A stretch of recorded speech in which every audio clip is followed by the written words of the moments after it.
most uncomfortable topics to talk about is mental illness. The majority of the times, we will hide behind the screen, whether we go on Reddit or whether we go on ChatGPT nowadays, right? To try and figure out what may be going on in our lives or why our dynamics with our loved ones have changed dramatically. Well, today we're going to be talking about what would be like dating a person or a guy with both bipolarity and ADHD, either diagnosed or suspected. It is a very sensitive video. It will be a very sensitive video.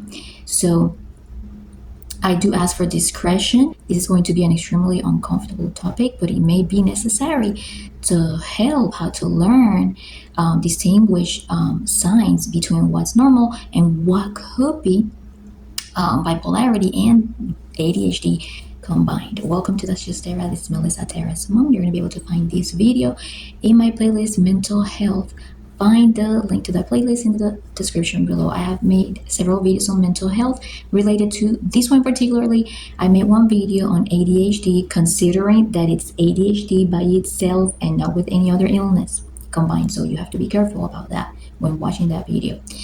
The other video that I made was bipolar depression, which is like, for example, like long and extended periods of bipolar depression. Also, use your discretion. Please remember that this video is not for professional purposes. It's only for entertainment purposes. Only what you hear here may be just assumptions, opinions, reactions, speculations. This is not a medical source. I am not a psychologist. I am not a psychiatrist. I am not a therapist. I am a person just like you, expressing my opinion, who has had experience with and exposure with beautiful individuals that have suffered from mental health episodes, including having to live with bipolarity and ADHD combined, either diagnosed or suspected. Let's start talking about first the similarities. ADHD and bipolarity combined can be a huge, intense ball of fire. Why? Because both ADHD and bipolarity share characteristics of impulsivity. That is one. Impulsivity. Another thing that it shares is risky behavior, episodes of risky behavior, and it can also share anger outbursts. Now, ADHD is a little bit more simple in terms of describing it. And ADHD behaviors, even if the person is unmedicated, a lot of the times, according to some experts, ADHD individuals can respond well with stress response. For example, they're doing something that's very out of the line or off the chart, and you suspect it's an ADHD behavior. For example, inattentiveness or forgetfulness, and you tell them, "Hey, why do you keep forgetting about doing this? Why do you seem like so inattentive, like you're not paying attention, like so distant?" So sometimes it takes like a moment of calling them out, literally, for them to react correct. But since they're unmedicated, it's going to be a repetitive cycle. And in order for you to be able to handle it, first off, you need to have a lot of love for that person. You need to have high levels of empathy, and you need to keep in mind that it's not their fault what you're going through with ADHD, but they can correct temporarily the way that they're acting by stress response. You have to literally call them out and tell them, "Hey, this is what may happen. It's going to cause huge distress. We may end up even breaking up if you keep, being so inattentive and so forgetful and getting sidetracked so often," right? So now when it comes to bipolarity, in my opinion, right, it's a little bit more serious, because with bipolarity, the person changes into two phases back and forth all the time. They could be either in their manic version or phase, or they could be in their depressive version or phase, and sometimes their depressive episodes could last days, months, weeks, or sometimes it could switch around even by hours. The next day, one day they could be manic, and then the next day they could be on the depressive episode. What happens during manic episodes? Well, for a guy, for example, with manic, sometimes it could be translated into anxiety. Yes, I know. Maybe you think, oh, maybe that can fall into the depressive version of themselves. No, sometimes it could be anxiety because what it does is that it fosters an atmosphere of doing impulsive behavior and compulsive. Compulsive would be doing it like sudden without thinking. Impulsive, it means repetitively. So both combined. So during manic, sometimes it can be a little bit confusing because sometimes it could be both combined. But the risky ones fall more into the depressive. Okay, so during manic, sometimes they could do impulsive shopping, impulsive activities that temporarily raise their dopamine. For example, a person that resorts to smoking a lot, they resort to vaping a lot. Things that will that help them feel more invincible. They feel invincible. They feel untouchable. They feel a certain grade of grandiosity. They may feel like they're on top of the world. They may become really chatty, extremely romantic.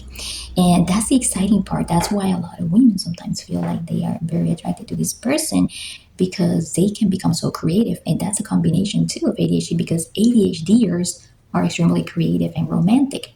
So you will notice that the ADHD or suspected or diagnosed combined with being bipolar, they will enter a very active mode, right? Like I said, shopping, very romantic, creative, chatty. You're going to see how wonderful and animated your conversations are, intimacy, everything. Then, they may fall all of a sudden. It could be overnight. You could be feeling it on setting throughout, a few days. That they start becoming a little more inattentive, which is part ADHD, a little bit more distanced, right?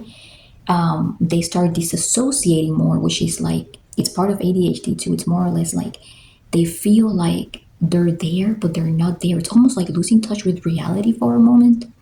And then they might tell you something like, well, it kind of feels like reality, but at the same time, not. They're trying to place themselves in the position that they're in that moment, and it becomes really difficult for them.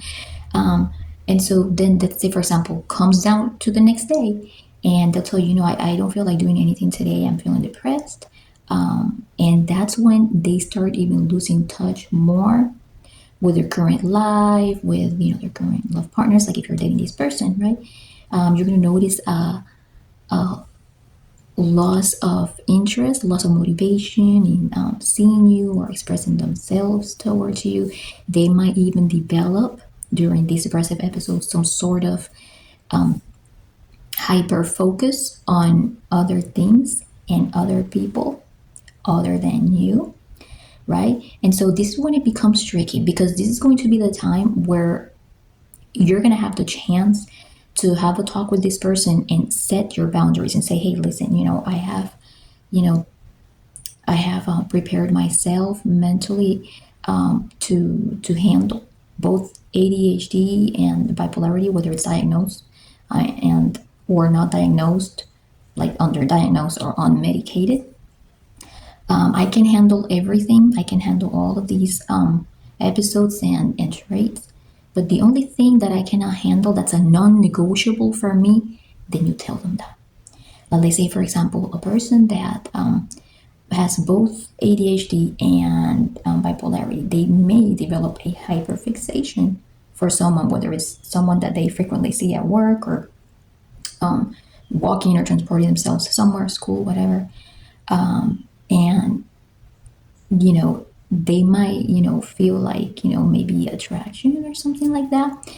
And so because of the impulsivity traits of ADHD and bipolarity combined, they may actually impulsively blurt out like flirtatious things or anything like that, or develop a hyper focused behavior that you will eventually notice because you're going to start noticing that this person will pop up that conversation about that activity or object or person that they may be hyper focusing on. And you're going to start noticing that. And then that's when you're going to say, hey, this is going to be my non-negotiable. This is an example, right?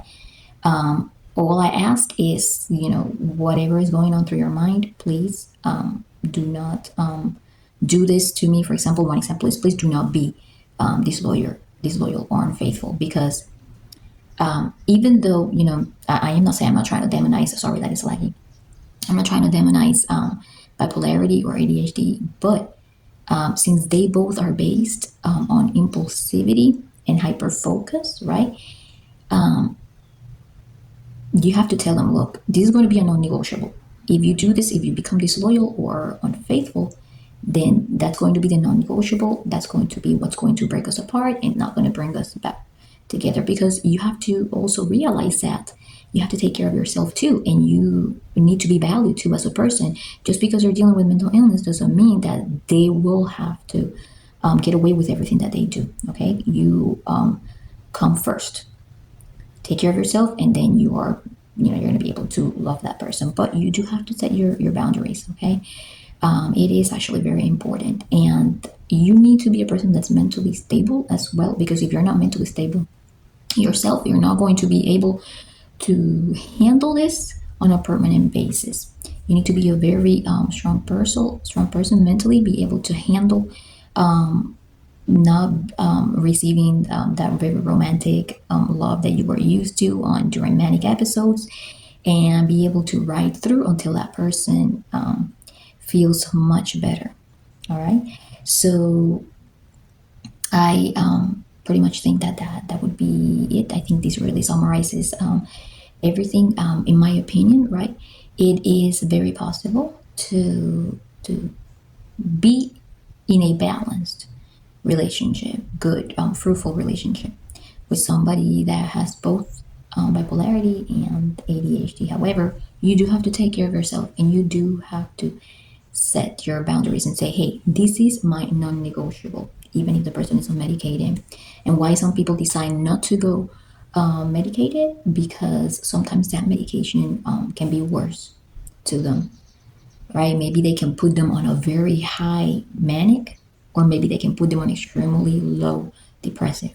And sometimes the alternatives are having a good therapist, getting good professional help, getting good therapy, having a good support system, and having a mentally stable partner that will be able to handle all these cycles throughout. Okay. Thank you so much for being here with me today. I hope that you like, if you found this video valuable, subscribe, and thank you for being a member. We will see you again soon. Bye.